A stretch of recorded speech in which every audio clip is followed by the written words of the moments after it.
All right, welcome back, you guys. This is Allison and Laura, and we wanted to chat about a conversation we just had off camera based off of the last recording that we just did.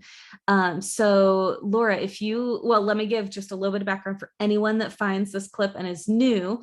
Laura and I are both adoptive parents. I am also an adoptee and an open adoption advocate. We are both have written children's books on adoption. And so we just do these little clips and we talk about stuff that's on our mind about adoption. And then we put them on our YouTube channel for people to find. And if you guys ever have anything that you want us to talk about, feel free to put them in the comments or go to our website, ouradoptionbooks.com, and submit some questions. But here was our conversation. So we ended the last clip. Laura had said a statement and we wanted to focus on that statement in this conversation. So Laura, do you want to repeat the statement and your original purpose behind it, and then kind of how we flowed with the conversation? Yes. So it's interesting because Allison was sharing her perspective as an adoptee, and she was kind of explaining how she's an advocate for open adoption. And my words were, she's lucky to have you. And Allison, I'd like to talk about how she recovered and how she responded to that too, which is kind of like one of those things that both Allison and I find cringy, is when people say to us as an adoptive mom, that our children are lucky to have us because we're lucky to have them.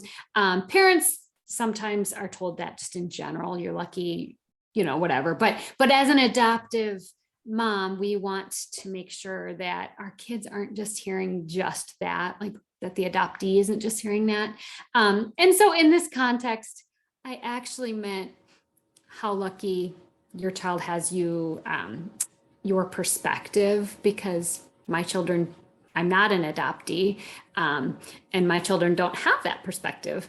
But I didn't necessarily mean that your children were lucky to have you, lucky that you picked them, lucky that their home and everything got switched. But it was interesting. So what I loved about it is that you responded with ease, as well, we're really lucky to have her. And that's kind of the way that I respond a lot of times too, but sometimes it like takes me back a second, and I felt like you just flowed back into it and your response was just like right there. Or sometimes later on, when I have had people say things, not just that, but other things around adoption, it catches me later. Like I'll get home and I'm like, oh man, like my response, or I could have said this, right? I want my children to hear the conversation flow the way it did for you, the way you just responded right there. So I loved that.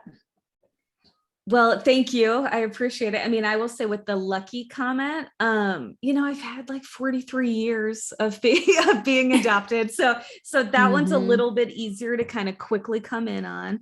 I did want to say something because that's my whole, my whole thing is that, when I was reading the current children's books on the market around adoption, it was my big, as we talked about, kind of cringeworthy thing where it was giving, a lot of them had just these themes of, you were lucky to be in this family. And that's not, you don't read stories like that to non-adoptees. You should be lucky that you were born into this family. And so that was my whole push to move away from it, to focus on how loved they are, because the truth is, in our situation, and I think in a lot of situations, I'm going to broad sweep this. In most situations, I'm going to do it. There is so much love, especially when it comes to if they're going through an agency, right? So if the birth mom took the time, researched an agency, reaches out to them multiple times, fills out their paperwork, answers their questions, is making this decision, there is no question to me that this baby would have been really loved if they had stayed with their birth family, from a lot of angles and a lot of people. They would be really loved by the adoptive parents that ended up being their parents. They would have been really loved by any of the other adoptive parents waiting in line to get the phone call. So the luck was on our, that we got the phone call. And so to me, it's like, she's not lucky at all. No matter where she would have ended up, she would have been super loved and would have had a great life. And so that's the one I feel like I'm more prepared for. We can use, one of these discussions around some of the really crazy stuff people get asked. Yeah. Mm-hmm. Stuff they didn't ask, way back in the day, when I was young, but sometimes people that don't know you at all want to go into really extreme things, and they don't know the situation. They also don't realize, like in our case, that my daughter's birth mom is to us considered part of the family. So she was not a member of our family. This is not a kinship adoption, but she is considered part of our family. So when they ask us intrusive questions about the birth mom, like I said, at a grocery store or anything like that, it's like, wow, was drugs involved? Like so I'm more ready to answer the luck question, like, you should be, she should be so lucky to have you. I'm ready to answer that. I'm not ready sometimes for the intrusive question. So I have the same exact thing that you have, where sometimes I do get home from wherever I was at and think, oh, I should have said X, Y, and Z. But that's one thing. It would be interesting. I would love to get questions from people, like some of the crazy questions that you get asked. I will say one that, because I've been doing some podcasts here and in promoting the book, one that is interesting to me, that is still one that I have to make clear to people, that I've always, I don't, my whole life, I've never understood why I had to clarify this to people. So for anyone that doesn't know, my brother and I are both adopted. We are both adopted. We were both babies. He was a little bit older. His situation, he actually had to be with foster parents in the in-between time frame. So we're just talking about weeks different, right? In a slightly different situation. But when I tell people my brother and I are both adopted, I immediately have to next say to them, and no, we're not biologically related. And I don't like to have to use that clarification, because my brother's my brother, Mm-hmm. he is, he would tease me and pick on me when when we were little. Yeah. And now he is my sounding board for everything. He is my biggest advocate. Like I don't like that I have to use that clarification, but if I don't get to it first, it is the next question people ask. For sure. And it, yeah. I like, it's always been important to me, and I think it's just personality. But I once, when I was young, I asked, I was a teacher, and I asked that question to a parent, because it's the one that popped into my mind. And and when I was getting trained, they went over ways to answer. And this mother answered, she was a very kind, sweet lady, but she answered in an abrasive way. Like, her response was like, well, they are now, Yeah. Like, Yeah. and that's one of the responses that they suggested that we use with our agency.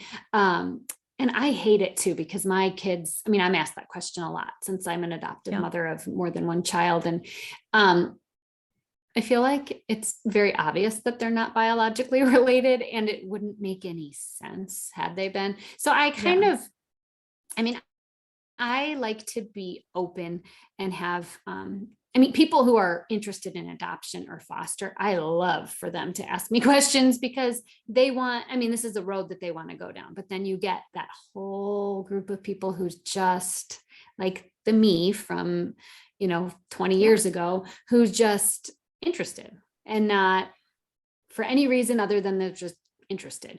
And to me, their questions are, you know, like you don't just walk up to somebody in the grocery store and ask them why they don't have any hair, you know, like, you know, you don't, even though it's clear that there's a reason they don't have any hair, you know, or whatever. But yeah, so I work on my responses to that too, to that very question, because that kind of bugs me too. And I don't want my girls to feel like they're less siblings than anybody else, because they fight and they're there for each other and they're growing up in the same house, and, you know, and they're siblings. And I'm always telling them we were meant to be together, you know.